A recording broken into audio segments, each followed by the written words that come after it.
नमस्ते सबैजनाहरूलाई म प्रवीण गुप्ता तपाईहरुलाई गुप्ता ट्युटोरियल च्यानलमा स्वागत छ। आजको च्याप्टर 4 को जुन कि लास्ट वान टपिक जुन कि पार्ट 6 रहेको छ र पार्ट 5 हेर्नु भएको छैन भने तपाईले त्यो भिडियो हेर्नु होला। लिंक चाहिँ तल डिस्क्रिप्सनमा छ। पहिला त्यो भिडियो हेर्नु होला अनि बल्ल आजको भिडियो हेर्नु होला है त। सो दैट तपाईलाई एकदमै सजिलो हुन सक्छ है त। सो आजको टपिक हाम्रो test of overall significance of the regression coefficient को बारेमा रहेको छ भने हामी चाहिँ एउटा एक्जाम्पल हेर्ने छौं भने यहाँ चाहिँ तपाईहरुको फर्मुलाको रूपमा लेखेको छु। तपाईलाई यो फर्मुला बुझाइदिन्छु, चिन्ता गर्नु पर्दैन।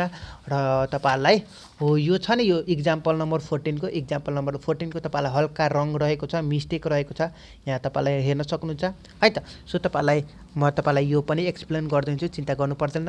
र मेन फोकस हाम्रो चाहिँ एक्जाम्पल नम्बर 15 को रहेको छ। यो चाहिँ धेरै इम्पोर्टेन्ट रहेको छ।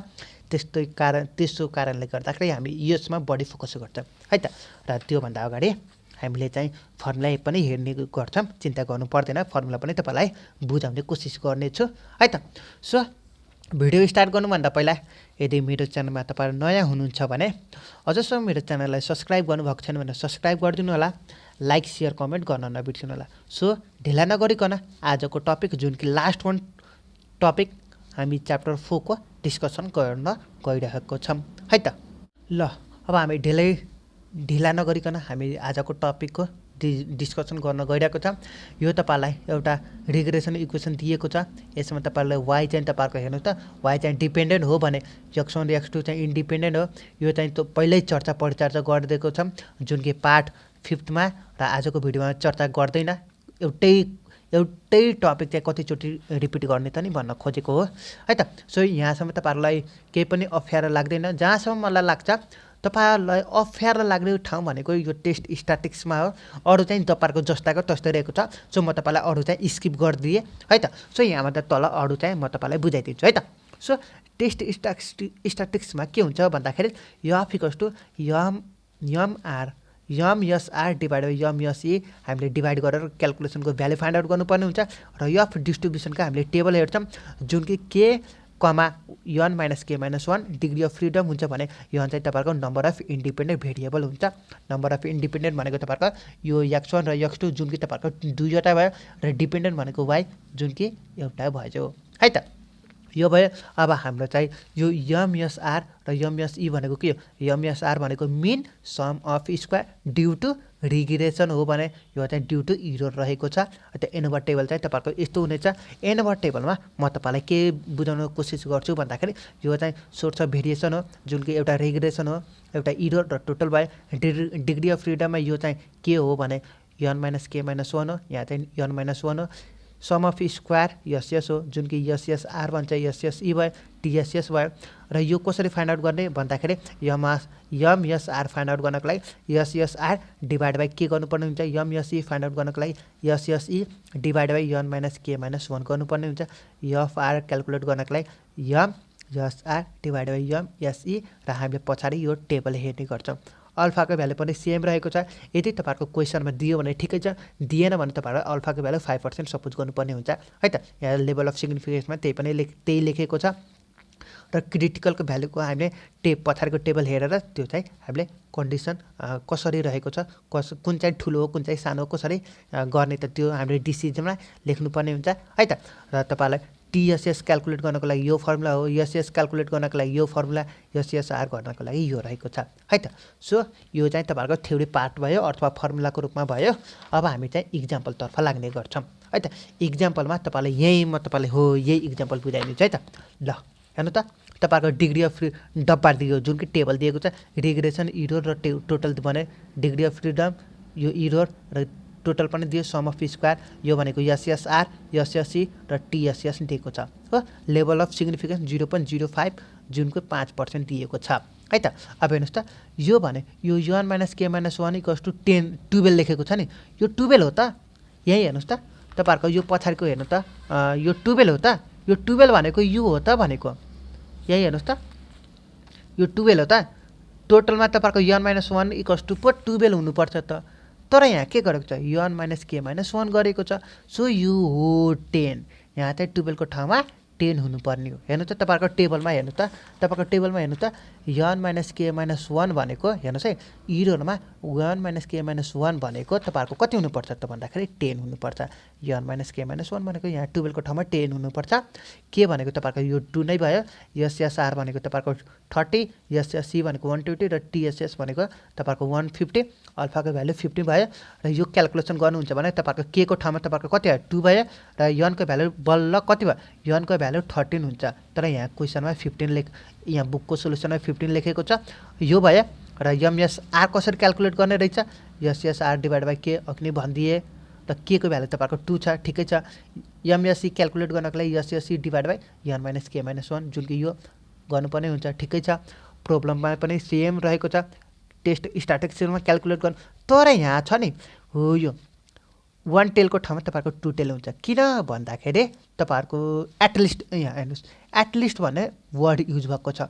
अलरेडी म तपाईहरुलाई यो भन्दा अगाडिको भिडियोमा जुन कि पार्ट 5 मा एटलिस्ट यहाँ हेर्नु त पार्ट म तपाईलाई भनिदिहाले 1 टेल र 2 टेल को डिफरेन्स छुट्याएको थियो। यदि तपाईहरुलाई नट इक्वल टु एटलिस्ट जस्तो शब्द युज भयो भने 2 टेल 1 टेल को लागि less than greater than superior larger than जस्ता यो वर्डहरु युज भन्यो भने 1 टेल हुन्छ।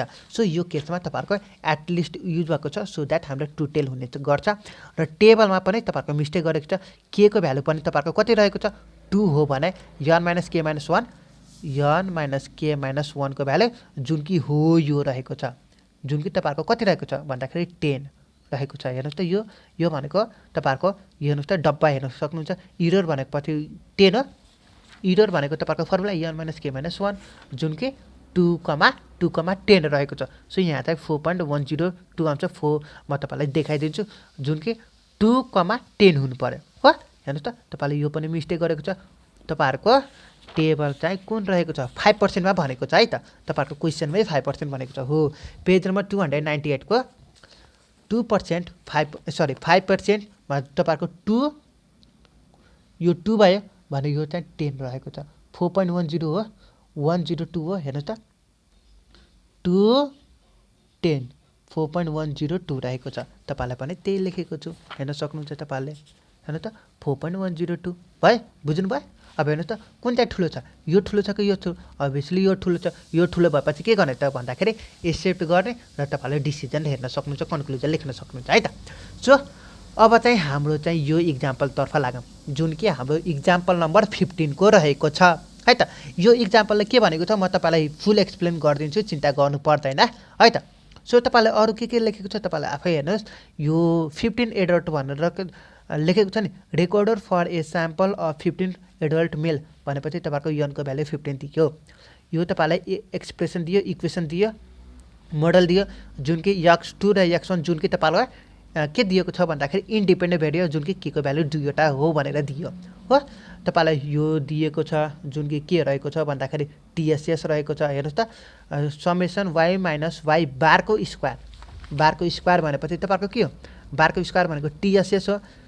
y क्याप को स्क्वायर भनेपछि SSE हो। हेर्नु त y क्याप को स्क्वायर भनेपछि के भयो त भन्दाखेरि SSE भयो। SSR कसरी निकाल्ने रहेछ TSS - SSE गरेपछि तपाईहरुको SSR आयो हो। अब हेर्नुस् यो भएपछि यो अगाडिको छ नि 27.4 जुन कि B0 भयो यो तपाईहरुको B1 भयो यो तपाईहरुको B2 भयो र लेभल अफ सिग्निफिकेन्स तपाईहरुको 5% भनेर दिएको छ हो। अब हेर्नुस् यो भएपछि MR क्याल्कुलेट गर्न सक्नुहुन्न त ME पनि क्याल्कुलेट गर्न सक्नुहुन्छ। हेर्नुस् त MR र MSR र MSE क्याल्कुलेट गर्न सक्नुहुन्छ कसरी भन्दाखेरि SSR डिभाइड बाइ k गरेर यो डिभाइडेड बाइ k गरेर र MSE भन्दाखेरि SSE divide by n - k - 1 SSE भनेको तपाईहरुको यो भयो 1101.3 र यो क्याल्कुलेट गर्दाखेरि 10 हुन्छ 12 हुन्छ। यहाँ हेर्नुस् त n - k - 1 गर्दाखेरि 12 यसरी गरेको n को भ्यालु 15 k को भ्यालु 2 र क्याल्कुलेसन गर्दाखेरि तपाईहरुको 12 भयो। गर्दाखेरि यो प्रब्लम टु टेस्ट भनेपछि तपाईहरुको टेस्टै भयो एटलिस्ट शब्द युज भएपछि तपाईहरुको टु टेस्ट को भयो हो। अब टेस्ट स्ट्याटिस्टिक्समा तपाईहरुको f को क्याल्कुलेट गर्नुपर्ने हुन्छ फर्मुला त तपाईहरुको के रहेको छ भन्दाखेरि हेर्नु त MSR डिभाइड बाइ MSE गर्नुपर्ने हुन्छ। MSR divide by MSE MSR को फर्मुला भ्यालु तपाईहरुको 367.2 रहेको छ तल एमएससीको भ्यालु राखिदिनुहोस् क्याल्कुलेट गर्दाखेरि 4.001 आयो अब हामीले भ्यालु हेर्छौँ पछाडिको भ्यालु हेर्छौँ टेबलको भ्यालु जुन कि अल्फाको भ्यालु 0.05 जुन कि 5% दियो लेभल अफ सिग्निफिकेन्स क्रिटिकल भ्यालुमा के को भ्यालु तपाईँको 2 भयो n - k - 1 जुन कि तपाईँको 12 भयो 2,12 मा अब भ्यालु हेर्छौँ जुन कि 5% मा रहेको छ है त सो भ्यालु हेर्नको लागि तपाईहरुले पेज नम्बर 298 मा हेर्नु होला तपाईहरुको कति भनेको छ 5% भनेको छ अभियसली 5% भयो 2 भनेको छ हेर्नु त कति कति रहेको छ कति रहेको छ एउटा के को भ्यालु 2 हेर्नु त के को भ्यालु कति रहेको छ भन्दाखेरि 2 भयो हेर्नुस् है यहाँ र तपाईहरुको n - k - 1 क्याल्कुलेट गर्नुहुन्छ भने 12 सो 2 र 12 मा हेर्नु पर्यो 2 र 12 मा हेर्नु पर्यो हो अब हेर्नुस् अब हामीले टेबलमा हेर्छौँ 2 र 12 भनेपछि यो 2 हो अभियसली 2 हो र यता 12 कता छ यहाँ 12 छ सो 2 र 12 मा हेर्दाखेरि कति भयो 3.885 छ हेर्नु त छ कि छैन हेर्नु त 3.885 हो अब हेर्नुस् अब 3.885 छ कि छैन राउन्ड अफ गरेर लेखे नै हुन्छ नो प्रब्लम यसमा चाहिँ 3.885 छ तर तपाईलाई एन्सरमा राउन्ड अफ गरेर लेखेको छ यसमा कुनै पनि आपत्ति भएन हो अब हेर्नुस् यो र योसँग कम्पेयर गर्नु त कुन चाहिँ ठुलो छ अभियसली यो क्याल्कुलेट गरेको भ्यालु ठुलो छ क्याल्कुलेट गरेको भ्यालु ठुलो भएपछि के गर्ने रिजेक्ट गर्ने यदि तपाईले यो भ्यालु ठुलो भएको भए पछाडिको टेबलको भ्यालु ठुलो भएको भए यहाँ एक्सेप्ट गर्थ्यौं है त सो अब के हुने भयो भन्दाखेरि हामी कुनै पनि लिनियर रिलेसनशिप छैन of independent variable y with both the independent variable x1 and x2 है त यसरी हामीले च्याप्टर 4 को लास्ट टपिक कभर गरे है त यो चाहिँ राम्रोसँग हेरेर जानु होला एक्जाम पोइन्ट अफ भ्यू पनि इम्पोर्टेन्ट रहेको छ है त सो यसरी हामी आजको भिडियो पनि समाप्त